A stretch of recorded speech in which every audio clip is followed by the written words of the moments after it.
So guys, we go to pull up into the lanes for the last one, right? And like I screwed something up in the tune-up, and like the car would barely idle, wouldn't run, rev it up, it just sounds like dead, like something screwed up.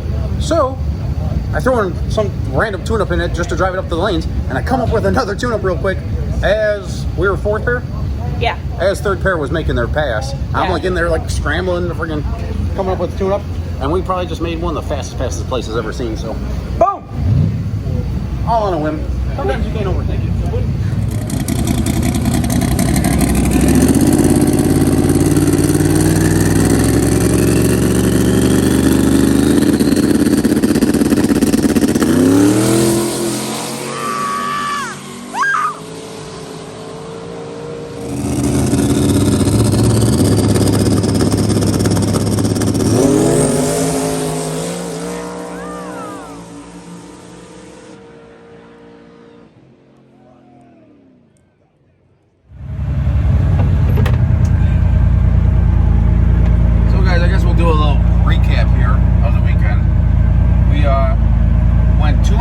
Team race for ourselves. 1, 2, and lost 1. What one did I lose? You lost the 7th pair. When I was in the right lane. That right lane's difficult, and it was close. I bet you got us by probably about a fender or something like that. But the 60 foot was literally a 1/10 and a half slower than a 1/10 and a half of a second slower, which is like equates to well over a car and a half. And then in the 8th mile, by the time it's out in the 8th mile, that 10th and a half slow in the 60 foot is like 2 cars, 3 cars out the back. But it just is what it is. There's a little bit of a variation between right lane and left lane, and that's saying it a little bit conservatively. But we went 2 and 1 there. We made a pretty good pass. It was first pair for the day, right? First pair for the day, right lane. Yeah. Yeah. So it was. I put a tune-up in it that I thought would get down. It got down. It was a little on the slow side, but not like it was on par with most of the cars running in the right lane. It was just he got us by a little bit. So then we went and joined the CashDays, and we made it down to 4 cars, and we probably made I could probably pretty honestly and pretty convincingly say we probably made the fastest pass the airport's ever seen in the left lane there. Car was freaking flying. Big mile an hour, good 60 foot, good 330, good 8th mile time. Like, it was flying. And then we made it down to 4 cars, and we had Mike win in the final or semifinals there. And unfortunately, we were in the right lane, so I tried something. I tried leaving in second or in high gear, just leaving the car in 1-to-1, so we could try to 60 foot it. And the car was 6 to 8 miles an hour slow at the 330. So just stop here for a second. We were 6 to 8 miles an hour slow at the 330, and it was we got us back a couple cars. And then when there was a KaBoomer at the end, so we got some stuff to look at when we get home. So we were going to head straight to War in the Woods, Jeff Thomas's race. He raced on our team from Team New York. He's got a house in New York, and he's got a house in Indiana as well. But War in the Woods, Brown County Dragway, we're going to try like hell to be there Friday night and Saturday. We're going to try to run big tire Friday night, and then run small tire Saturday. So that's Brown County Dragway this coming week, and we're going to try to be there. The car is definitely hurt, but the motor rolls over, and there's no rods hanging out of things. So we got that's a bonus. That's a bonus. Unfortunately, right now we have the heads that are on the car that are the heads that were on the 30 during the fire, and that aluminum just it went to junk. It just it annealed. When metal gets really hot and cools down, it changes its molecular properties, whatever they want to talk about. It makes the heads really weak. So it was popping the rocker studs out of the heads, and on that last pass there, it at least pulled out 2 of them, possibly 3 of them.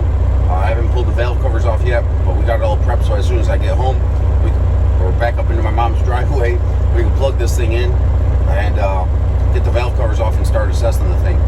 Fortunately enough, usually, well, if it pulls the rocker stands out, it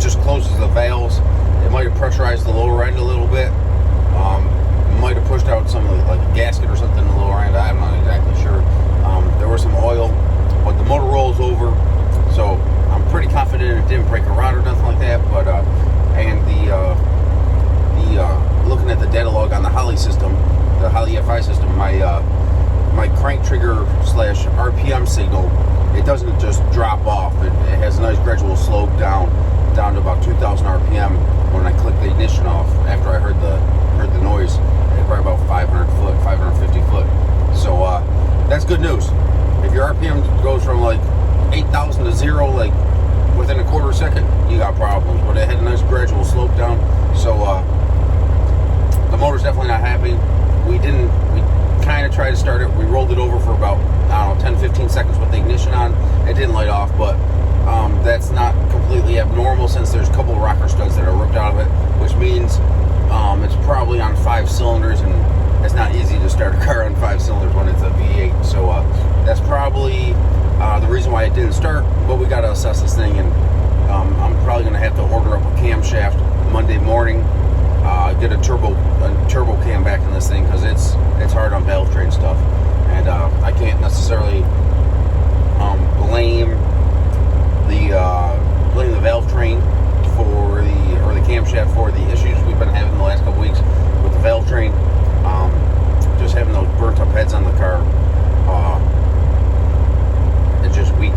So come back in a few minutes, in a couple days, and we'll have another video of tearing this thing apart. And I'm sure Maddy over at Lady Gangster Racing over here, she'll have something together, and I'm pretty happy with the way the car ran.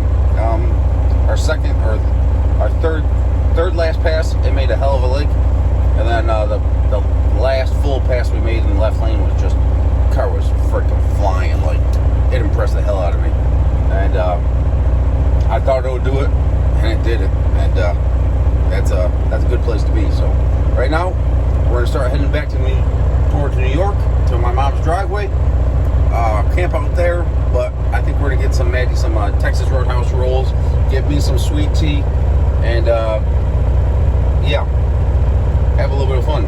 We won one grudge race as a team, so it basically paid for our entry fees to this event, and then there was a $100 entrance fee to the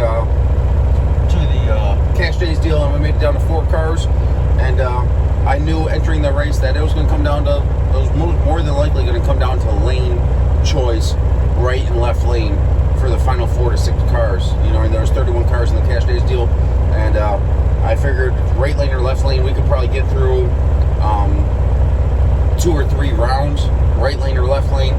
But when it came down to the last, 8 cars or so, 4 cars, it was going to come down to lane choice more or less, and I pretty much did.